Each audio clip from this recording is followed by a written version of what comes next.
নমস্কাৰ বন্ধুসকল, আশা কৰোঁ সকলোৰে ভালেই। আজিৰ পৰা প্ৰায় কেইদিনমানৰ আগত মই ৰাজৱীৰ আহমেদ নামৰ ৰেপাৰজনৰ ওপৰত এটা ৰোষ্ট ভিডিঅ' বনাইছিলোঁ আৰু ৰাজৱীৰ আহমেদক ৰোষ্ট কৰাৰ কাৰণে কেইজনমানে মোলৈ বৰ বেয়াকৈ কমেণ্ট কৰি আছে আৰু সেয়ে মই ভাবিছোঁ আজিৰ পৰা মই আৰু ইউটিউবত ভিডিঅ' নবনাওঁ বুলি ভাবিছনে কি?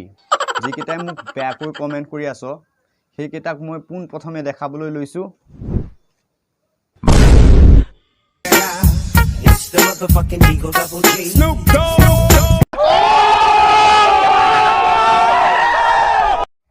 আজিৰ ভিডিঅ'টো বনাইছোঁ এইকেইটাক ৰিপ্লাই দিবৰ কাৰণে। তো সম্পূৰ্ণকৈ ভিডিঅ'টো চাই থাকক। বলক বেছি দেৰি নকৰি আজিৰ ভিডিঅ'টো আৰম্ভ কৰোঁ।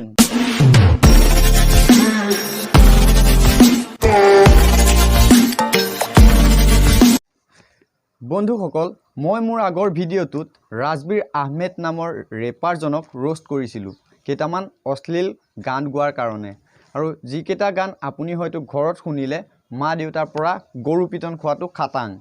আৰু সেই ভিডিঅ'টো চোৱাৰ পিছত দুটামান মক্কেলৰ বৰ বেয়াকৈ গাত লাগিছিল। যিটো ভিডিঅ'ত মই ৰাজৱীৰক কেৱল স্লেং ৱৰ্ড ইউজ নকৰিবলৈ কৈছিলোঁ আৰু লগতে ভাল ভাল কাম কৰি যাবলৈ শুভেচ্ছা দিছিলোঁ।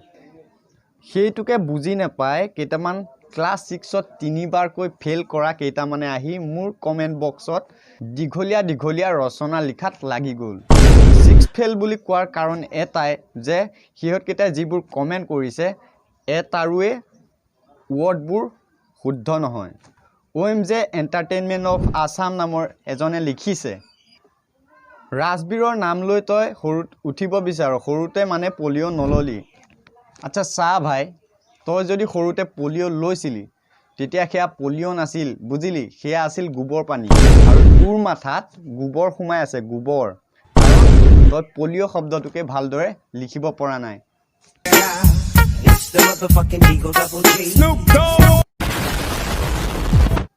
LD ৰেপাৰ নামৰ এজনে লিখিছে, ৰেপ মানে বুজি নোপোৱাকে একো ক'ব নালাগে ব্ৰ', আৰু ৰাজৱীৰ দাক বেহুৱাকে নকবি কেলা।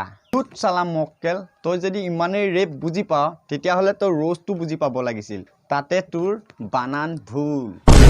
ক্লাছ 6ত 3বাৰ ফেইল কৰাটো তই বুজিলি? আৰু ৰাজৱীৰৰ ভক্ত সেইকেইটাই হয়, তোৰ নিচিনাকেইটা। कौन है ये लोग? कहां से आते हैं? ধ্ৰুবা নামৰ এজনে লিখিছে, কোনোবাই ইয়াক কপিৰাইট মাৰক, ৰাজৱীৰ অলৱেজ লেজেণ্ড অসমত, হিপ হপ কাম নাই, ডিস্কো ভণ্টিয়ে চলিব ইয়াত। তোক কৈছোঁ শুন আবে মক্কেল, নিজৰ নামটো শুদ্ধকৈ লিখিব পৰা নাই, ধ্ৰুৱনে ধ্ৰুৱানে কি সেইটোহে বুজি নাপালোঁ মই। আগতে নিজৰ নামটো শুদ্ধকৈ লিখিব শিকি ল, তাৰপিছত কমেণ্ট কৰিবি। একচুৱেলি তোৰ নামটো হ'ব লাগিছিল ধুবা, কাৰণ ৰাজৱীৰৰ কাপোৰকেইটা তইহে ধুই দিয় চালা মক্কেল।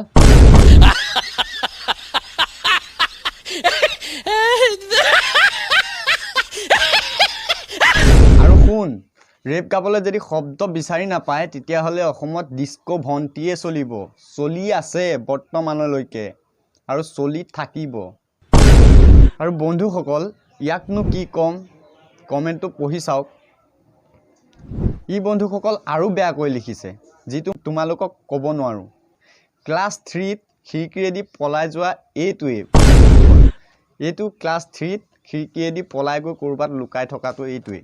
বন্ধুসকল, ই মোৰ অকাদৰ কথা কৈছে আৰু ইয়াৰ চেনেলটো মই খুলি চালোঁ। ই বন্ধুসকল ফ্ৰী ফায়াৰ ভিডিঅ' আপলোড কৰে আৰু ই এতিয়ালৈকে 45টা ভিডিঅ' ইউটিউবত আপলোড কৰিছে, যিকেইটা নেকি 300তকৈ বেছি ভিউজ নাই। গতিকে নিজৰ অকাত নিজৰ লগত ৰাখ। আৰু শুন, ৰাজৱীৰে তোক জোঠা বাচন ধুবলৈও নামাতে।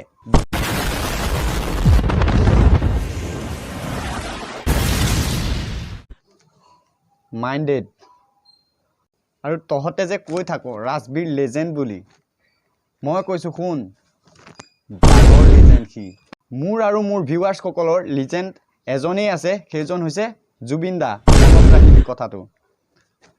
আজিলৈ ভিডিঅ'টো সামৰিব লাগিব। বহুত কমেণ্ট কৰিছে বন্ধুসকল, সকলোবোৰ ৰিপ্লাই দিয়াৰ সময় নহ'ব, গতিকে আজিলৈ লৈছোঁ বিদায়। জয় আই অসম।